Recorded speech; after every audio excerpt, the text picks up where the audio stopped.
Today's show is brought to you by Woodward, PA. For 55 years, Woodward has been one of the largest overnight camps in the world. They say over 200,000 kids have had the summer of a lifetime at Woodward, PA.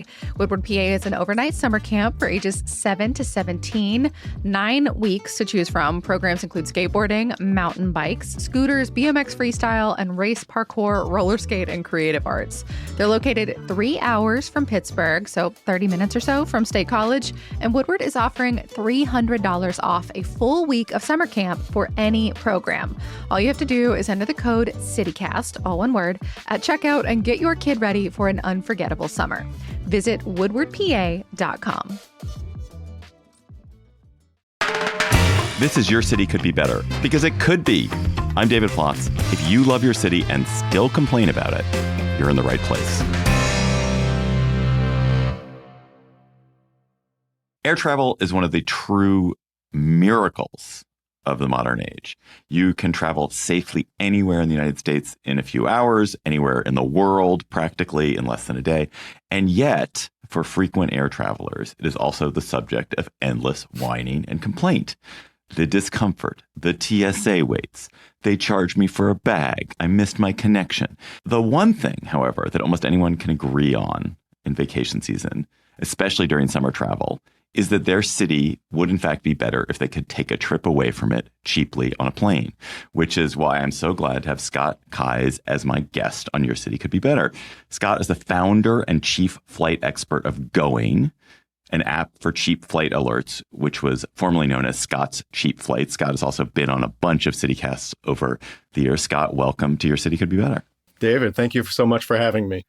So what is the best flight deal that you have seen in the past few months?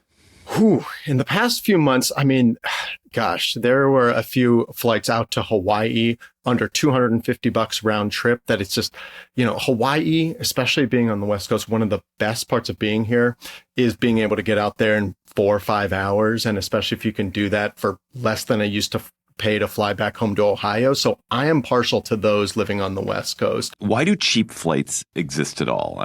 This is something every time I've heard you on a podcast, I've always been like, is this just simply a mistake by airlines, or is it a strategy by airlines, some combination thereof? So I'll give you a one sentence version and then I'll unpack it a little bit. One sentence version is airlines used to make most of their money from economy airfare. Whereas today, they make most of their money on things other than economy airfare. And that's why we have cheap flights today.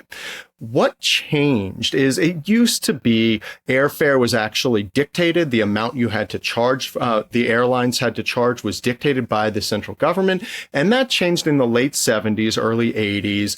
And then airlines started to get creative. They started to charge, add more premium seats, first class, business class, premium economy. They started to make more money from cargo, started to make more money selling bags, selling seat selection, and especially nowadays, those credit cards where airlines make billions and billions of dollars off those relationships with banks, off selling points and miles and credit card to consumer. And so the economy airfare that you or I are paying to actually travel somewhere, that is more that is secondary now in their thinking. It's almost like a way to get folks in the ecosystem that now they can hawk their credit cards to us. Now they can try to get us on bags or other parts of the business that are more profitable, a higher profit margin for the airlines.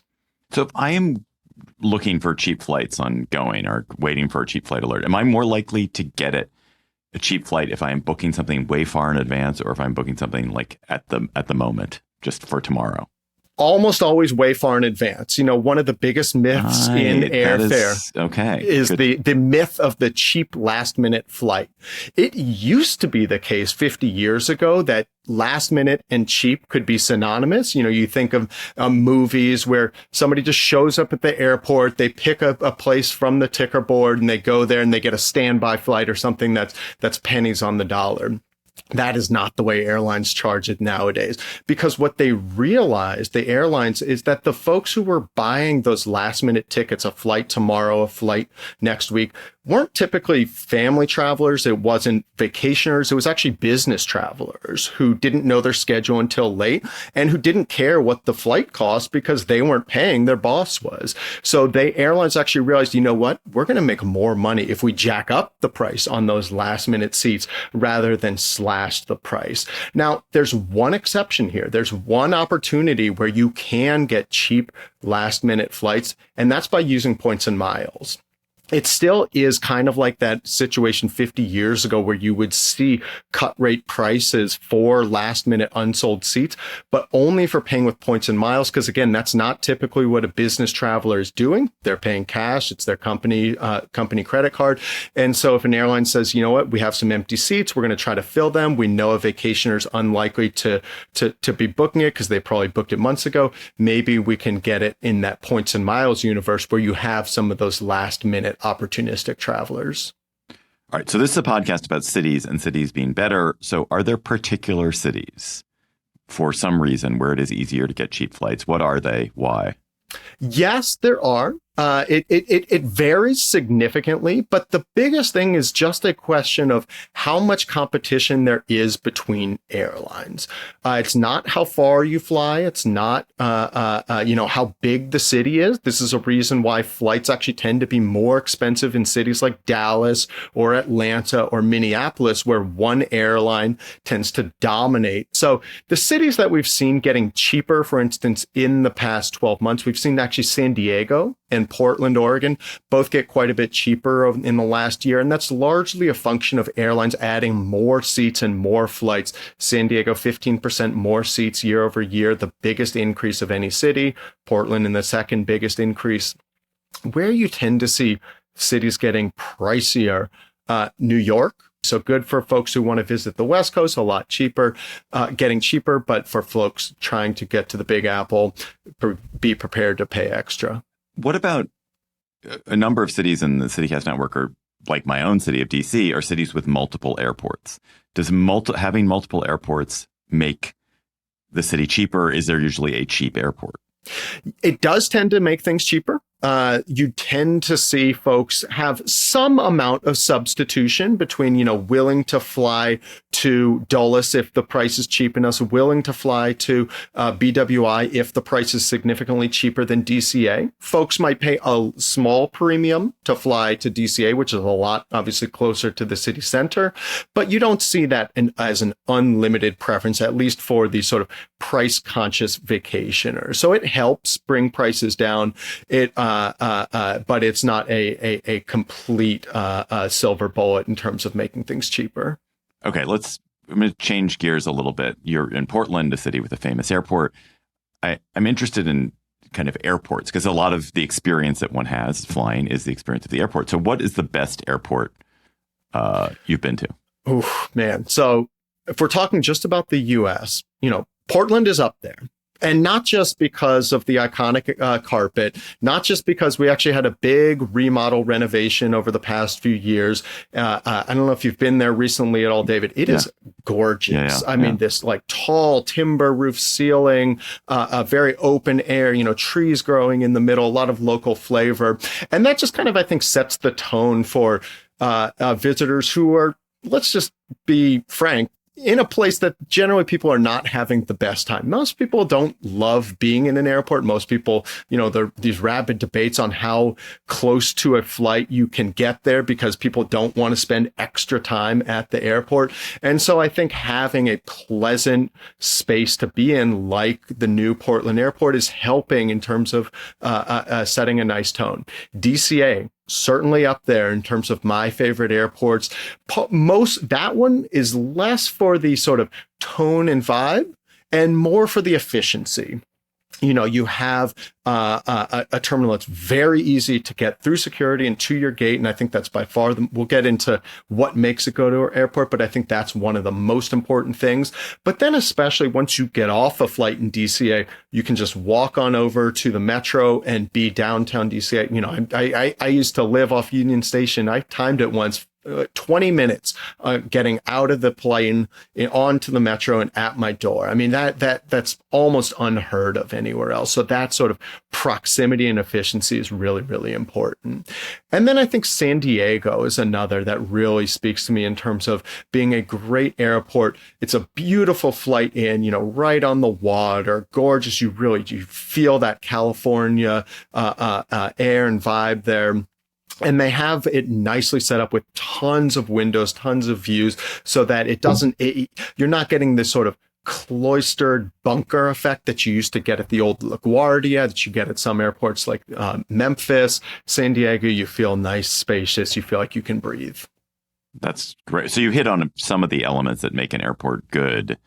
Are there any others? So efficiency, I totally agree about DCA, like just the speed of in and out there can be amazing. But are there other elements that really help? Absolutely. So let me start out with a few like must-haves for what makes a good airport. And it's kind of the unsexy stuff. It's minimal delays. It's kind of a taken for granted thing, but there's some airports that just have a lot more delays than others. Name it. Name and shame, Scott. JFK, SFO, LaGuardia.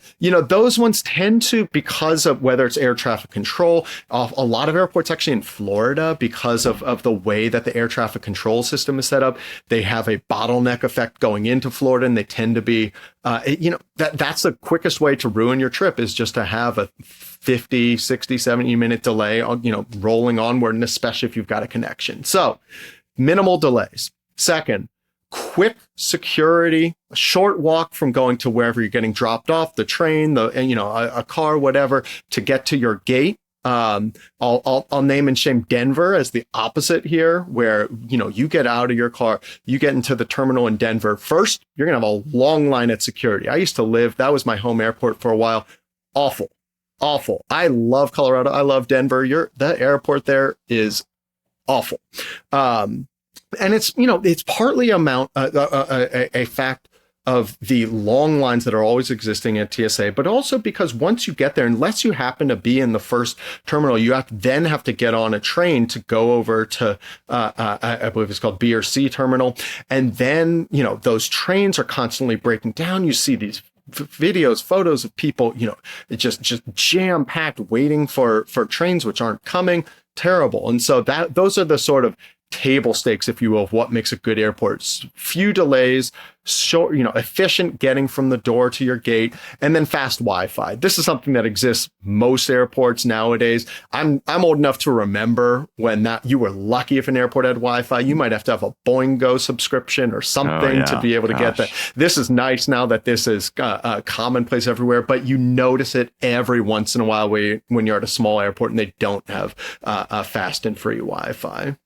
One question we were thinking about is it better for your city to have an airport that is close to downtown or a bit farther out? Because close to downtown sounds great, but maybe that it's just you're in the urban traffic snarl, and outside it's kind of a more rapid, like it takes longer to get there, but it's just like less congested somehow. As a traveler, I would prefer close to downtown.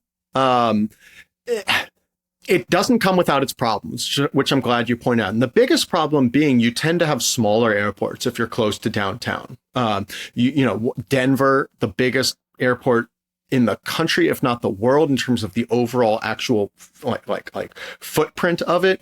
It's out in the middle of nowhere. Right. Like you really have to haul to get out from downtown to Denver. But the benefit then is you can have, massive planes coming in. You've got a lot more space to be able to get more flights, more runway. So it's a trade-off. But there are other aspects too that I think that are really nice. This is more of like what makes an airport more than just efficient and actually makes it like a desirable, something that people might want to actually be talking about. And so those types of things. Now, local flavor. have a sense of place, that it feels like the city that you're in. Who does that well? Like you mentioned, Portland does. I think Portland does do that well. Others you can cite. Portland does that very well. I think Seattle, SeaTac does it quite well. Part of that, I think, a big aspect, frankly, is just having big windows. I think having those views, and then having shops that are reflective of local, whether it's actual local brands, local food establishments. That's always a really nice thing. And then street pricing, ideally, on those. Newark was one of the ones that got in big trouble because they would charge, upwards of $20 for a bottle of beer at some bars in Newark Airport. I mean, just horrendous. And so I think there's been a push lately to think of airports as more than just a sort of nickel and dime money grab, or less of a nickel and dime money grab and more of like a introduction to the city. We want to create a good impression on travelers so that their first sense of being here is, I like this place. I'm enjoying it.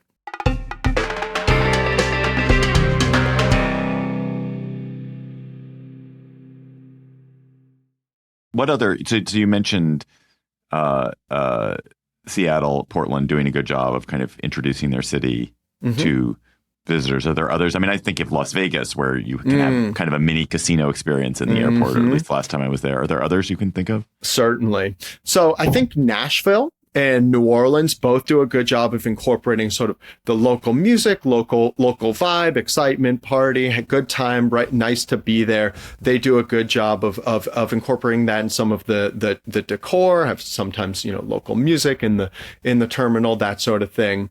Miami as well sometimes can have a good sense on local place. The problem with Miami is just how long it is to get from one side of the terminal to another. I mean, you could be walking for upwards of a mile or two if your gate is at another end of the terminal. My one memory of Miami, you have to correct me if I'm wrong and I'm slandering Miami. I once went through the Miami airport and I feel like it wasn't sufficiently air conditioned, and that was just deeply unpleasant as a traveling experience. You would think of all the airports that could really benefit from high quality, well circulated air conditioning. You would think Miami would be up there. That was my impression as well. It's been a number of years since I've been there, so my information might be dated as well. But yes, another one of those that you don't really notice until it's gone. Is there anything about an airport that would literally make you skip traveling there?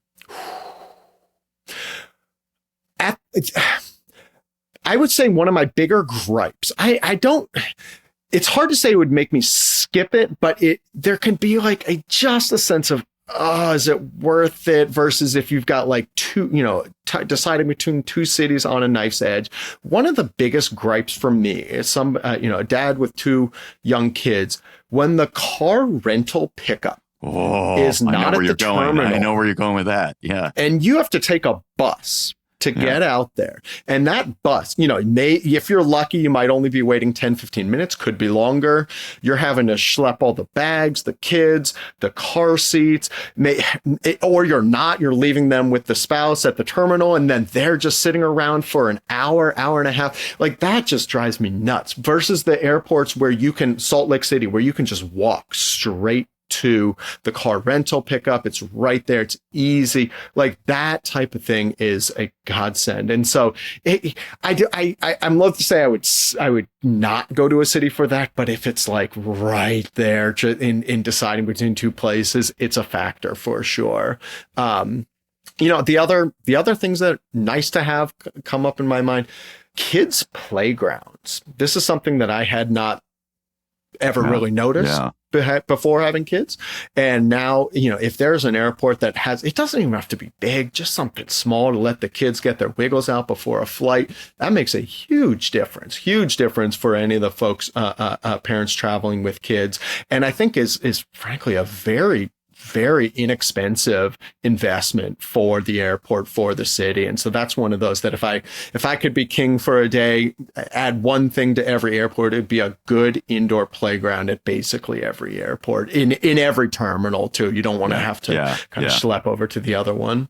The new Burlington, Vermont airport, which I go to sometimes, has that, and also it has sort of a slightly more adult version, which has ping pong table and a big chessboard and a couple of things which are more like your teenager would enjoy. My teenager and I enjoy. Yeah, those are fun. Those are whimsical. You know, it's good for Instagram, but I think of the kids ones as the more like, this is serving a specific purpose of burning off some of those kids' energy so that they have a much better flight and their parents have a much better flight. I'm going to name these CityCast cities. We've talked about some of them already, but talk to me about our airports in our cities here. DC, Philly, Pittsburgh, Chicago, Nashville, Madison, Austin, Twin Cities, Denver, Salt Lake, Vegas, Portland, Seattle. You've mentioned Portland, Seattle, Salt Lake, Denver, DC. Any of the other ones pop out at you as having notably good, notably bad? Austin, very good if you're in the main terminal. If you're off in the sort of auxiliary terminal, you feel like you're in some sort of Twilight Zone yesteryear type of environment. Not a fan. Chicago, I mean, I think a big thing for me too is if the airport is connected to the local metro and easily, you know, that you don't have to like take a local train to get to the actual metro to then get down to the city. You want efficiency with something like that. And I remember like being able to relatively quickly get from O'Hare to downtown when it's as quick to get on the train like it is there as it is to actually drive. Right. And that's a win because that's you know, and that's how I remember it being with DCA, that, you know, taking a taxi a lot of times wasn't actually going to save you any time versus taking the metro. And I think of that as that's a sort of ideal for airport infrastructure.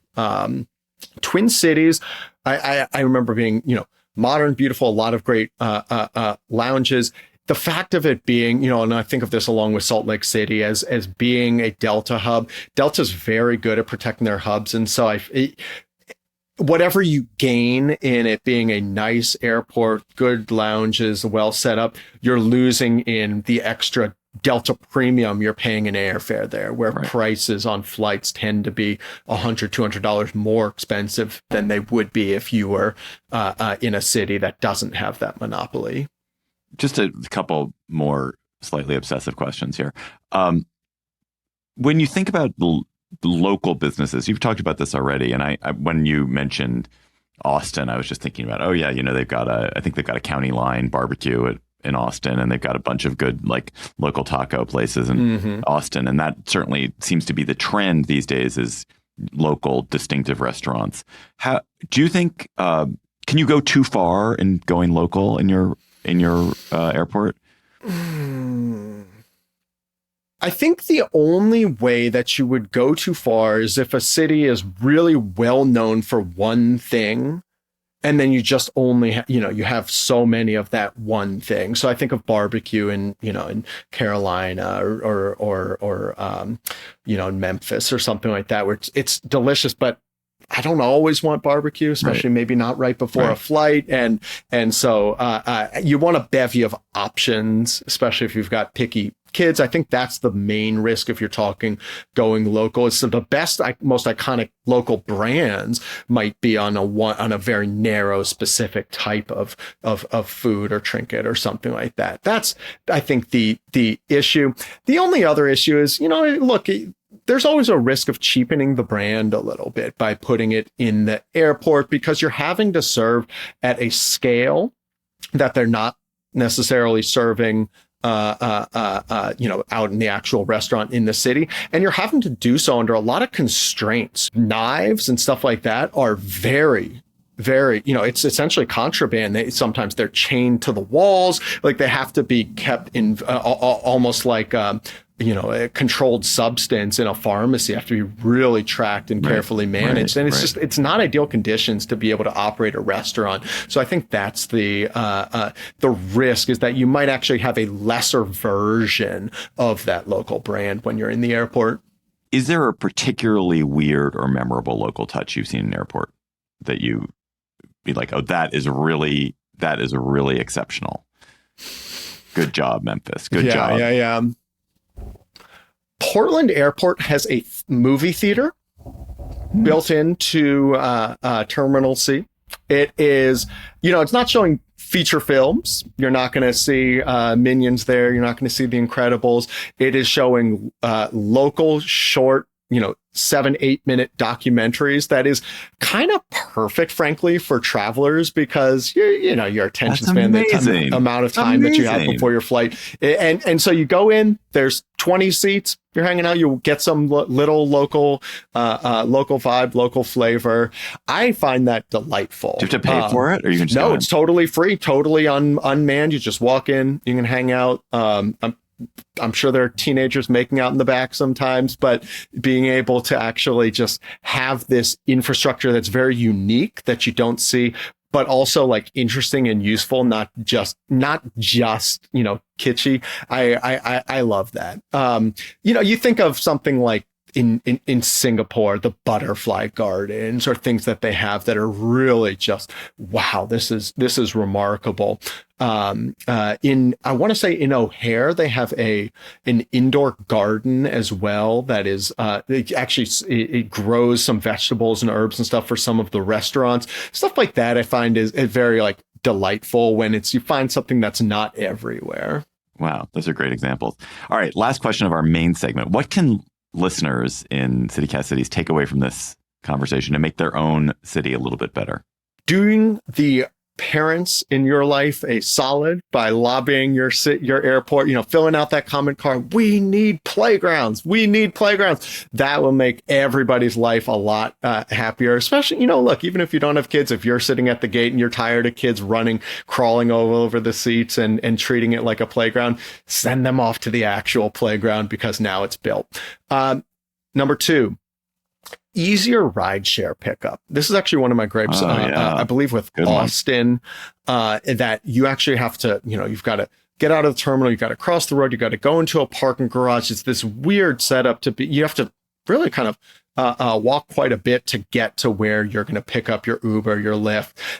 It's already happening on its own, but I know for a lot of folks having more and bigger lounges, you go through, and with the proliferation of credit cards, lounge passes, you just see lines out the door at almost every airport for lounges. It takes time to build that sort of infrastructure. But I think as those start to come online, you're going to see more folks be able to benefit, because for the folks who are able to get into lounges or do want to, less waiting in line.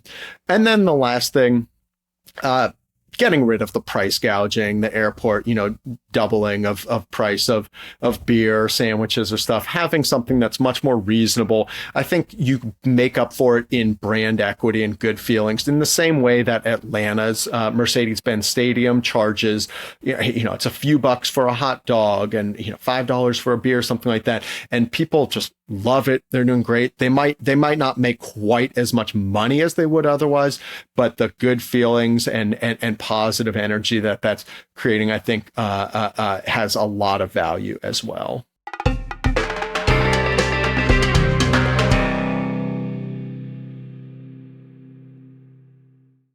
Let's go to our word on the street segment, our extra segment. So you've made your name, your fame, your fortune, your life around helping people find cheap flights. But cheap flights are, of course, just one way to make life, especially life in a city, cheaper. Do you have any other techniques or apps or tricks that make other aspects of your life less expensive that you are willing to share? Oh boy, can it still be travel related? Because that can be travel related, but it can't be a flight. No flight. Okay. So you take your flight, you get where you're going, you've got your hotel, you've got your car rental, you need things like that. You don't want to overpay for those things either, right? And I think the biggest mistake that folks make is they book their hotel, they book their car rental, they book it once, and then they forget about it until they actually arrive beginning their vacation or their trip.